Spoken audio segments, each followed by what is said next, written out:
Welcome back to our channel. இன்றைக்கி நம்ம சேனலில் கடலை பருப்பு வடை எப்படி செய்யலாம் அப்படின்னு சொல்லிட்டு பார்ப்போம். இது செய்ய 5 பொருள் தான் தேவைப்படும். நாங்கள் கடலைப்பருப்பு 1/4 கிலோ எடுத்து ஊற வச்சுருக்கோம். அதே மாதிரி நீங்கள் ஊற வச்சு செய்யுங்க. அதுக்கப்புறம் வெங்காயம், பச்சை மிளகா, இஞ்சி, பூண்டு, சோம்பு அதெல்லாம் எடுத்துக்கோங்க. இப்போ நம்ம ஊற வச்சுருக்கோம் இல்லையா, அது இப்போ பாருங்கள் எவ்வளோ நல்லா ஊறி இருக்குது அப்படின்னு சொல்லிட்டு. இப்போ எல்லாமே பார்ப்பீங்க. இப்போ இஞ்சி பூண்டு கூட சோம்பு சேர்த்துக்கோங்க. இப்போ இது ரெண்டுத்தையும் சேர்த்து வச்சுக்கலாம்.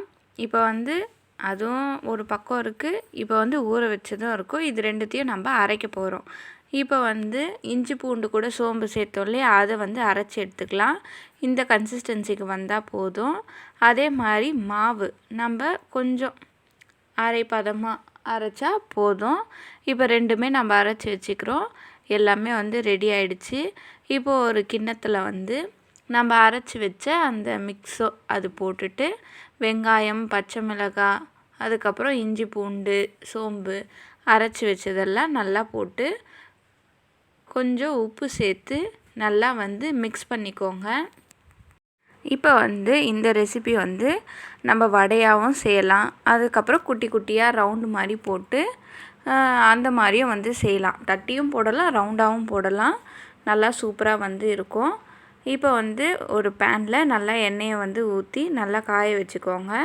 இப்போ நம்ம எல்லாத்தையும் மிக்ஸ் பண்ணியிருப்போம் இல்லையா, அது கொஞ்சம் ரவுண்டாக தட்டையாக தட்டி எண்ணெயில் பொரித்து எடுத்துக்கலாம். இப்போ இந்த மிக்சர் கூட கொஞ்சம் கொத்தமல்லி, கருவேப்பிலை போட்டால் நல்லாயிருக்கும். இப்போ பார்த்திங்களா, இந்த மாதிரி தான் நம்ம தட்டி போடணும்.